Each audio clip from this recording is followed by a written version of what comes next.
All right. Hey everyone. So this is actually my second take of a video that I just was watching and reviewing and doing some light editing on, and I said, "Holy crap, I'm boring and I don't continue sentences fast enough and I am so boring and uninteresting." So this is my attempt to take a 20-minute video that very easily could have been 10 minutes and reshape it in a much more interesting way, because holy crap, that was like a slog to watch, and I was talking. Anyway, as y'all probably saw in the title, I've been dealing with this very, very weird issue that I've never really faced in my life before, and that is this strange aversion or fear of success. And it all started, I kind of said those words, fear of success, out loud as I was talking to my dad. And we were talking about my plan after college. I'm about to graduate and kind of what that looked like. And I've been in the works for college applications, post-grad applications for master's degrees for the past few months. And recently, I've gotten 2 rejections, whatever.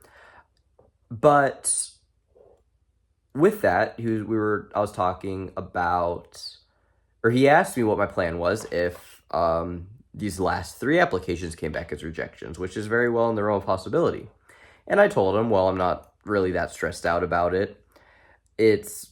I have to spend a year doing nothing for a time being, and I'm gonna just reapply. But what really has been stressing me out is this idea of taking steps towards this goal. And this goal is getting a PhD. Because he asked me, the whole conversation started because I was like, out of nowhere, I went downstairs and I asked him, I was like, hey, wouldn't it be cool if I moved to Norway and I was just a coastal fisherman, and that was my job, and I still did everything I love to do in life, but my job was something completely unrelated to what I was doing. It was just something completely out of left field. And then he asked me, like, very earnestly, he was like, do you even want to be a professor? Because that is my goal. That is what I would love to be. And I was just like, yeah, no, of course I want to be a professor. And I explained to him, it's really not even the I don't want to be a professor. I don't want my job to be a professor. I want the characteristics that the best professors have. And that kind of that is interested in the field that they study, is great at teaching, but also just kind of has this lifelong dedication to learning. Because as I've progressed through college, because when I started college, I was a little aimless. I've kept my same degree. I'm changing what I want to do with that degree, but I didn't have any of these strong formulated opinions that I do now. But the 2 strongest things I've realized about myself is I will be happy if I lead my life with 2 axioms.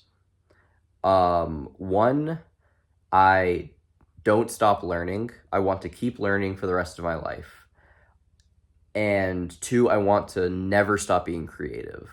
Those are the 2 things that I want to keep doing, no matter if I'm a professor, if I'm a high school teacher, if I'm a banker, if I'm a fisherman in Norway.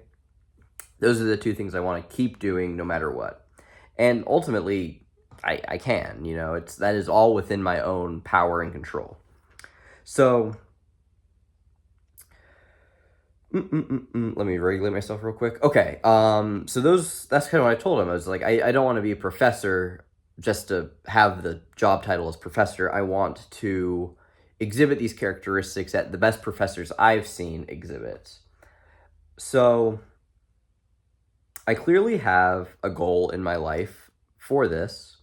And I guess to quickly cap on that is, like, being a professor, like I said, I could do whatever I wanted to I could do whatever I wanted and maintain those two things I want to continue doing in my life.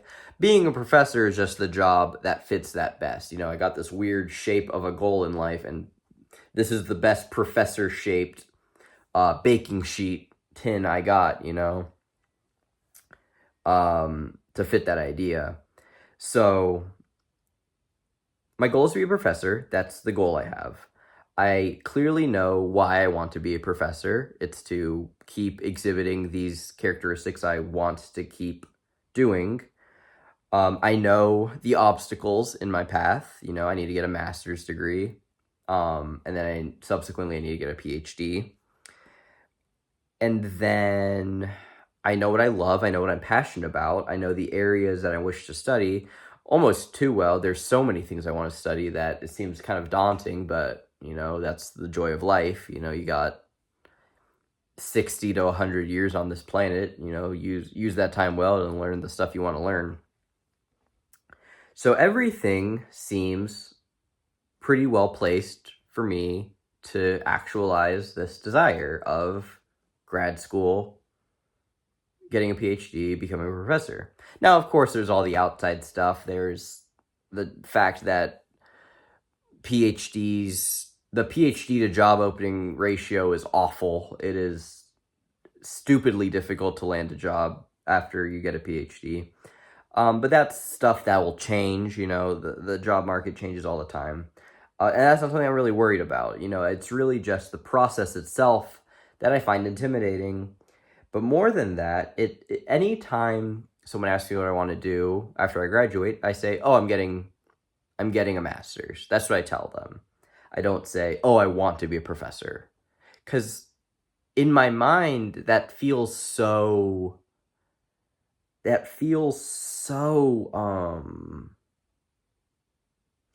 What's the word? It feels so delusional, because it's like, man, because I think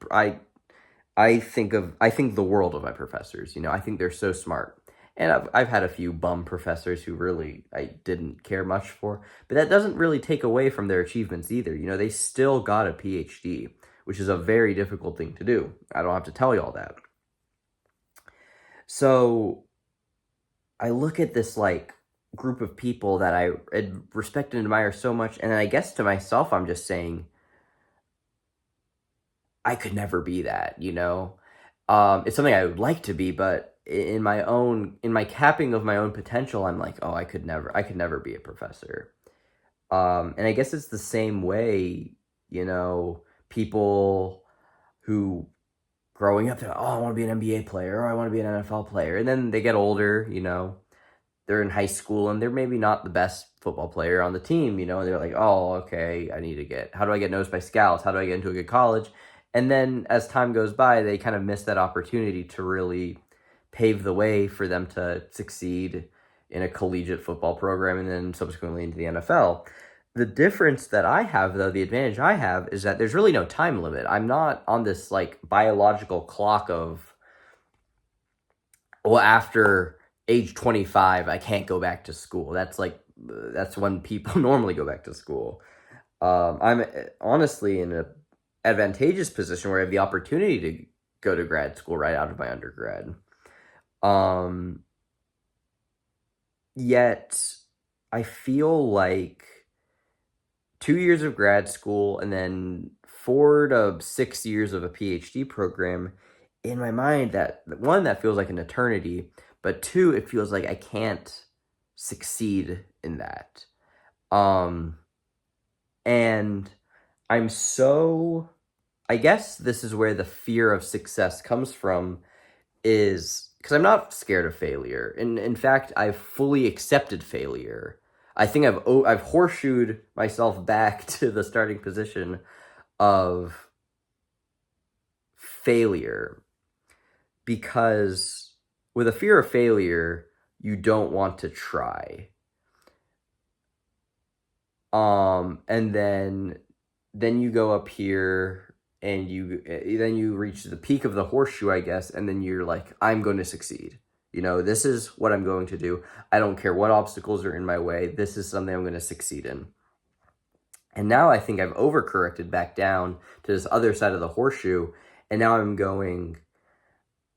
I'm expecting failure so inevitably, it would be stupid for me to even think about succeeding.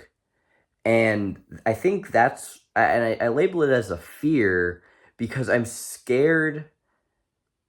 I'm not actually scared of success. I'm scared of aspiring for success, I guess is the better word.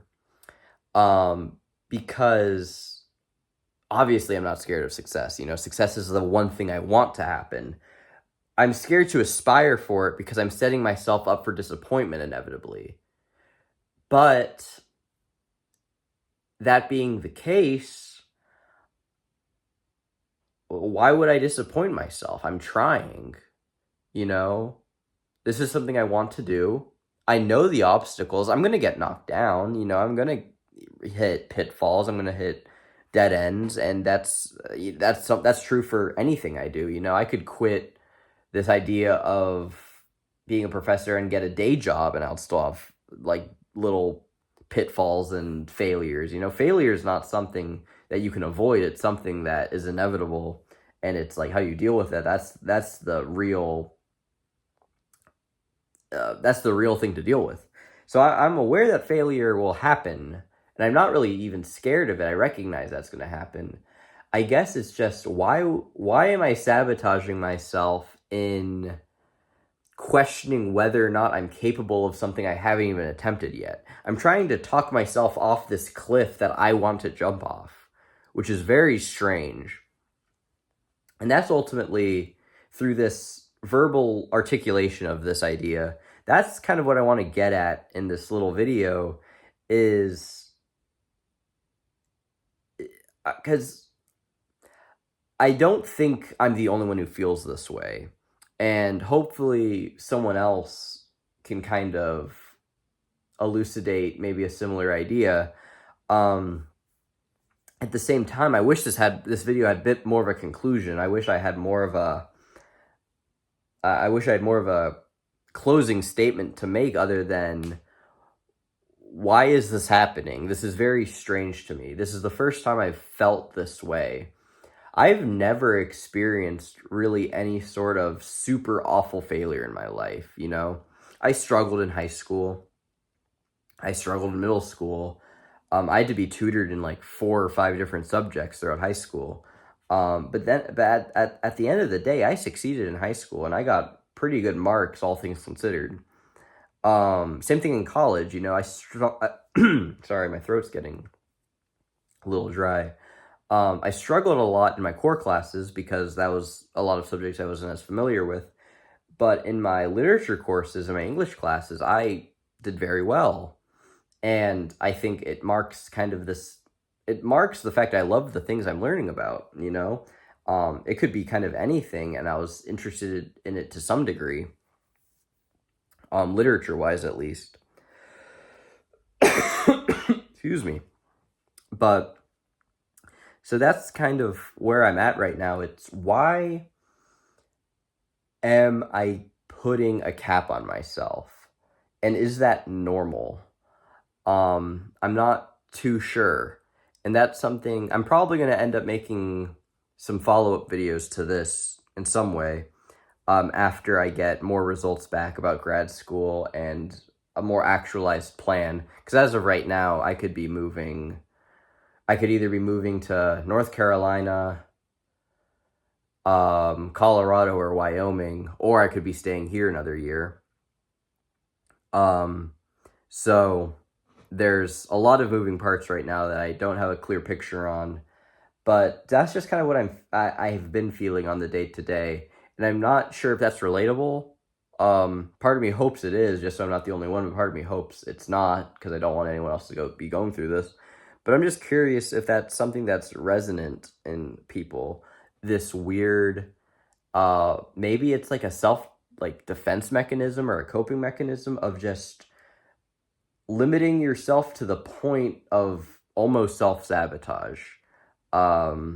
in any case, I'm going to continue thinking about this for a minute. And if I get more answers or more thoughts, I'm definitely going to make some follow-up videos on this because I'm very intrigued by this. It feels like I have this weird specimen in my own mind and I'm kind of like probing at it. I really don't know. I don't know what to do with this other than make a strange 15-minute video where I kind of ramble about it. But in any case, I hope y'all do well, and I hope to see y'all again soon. Thank you.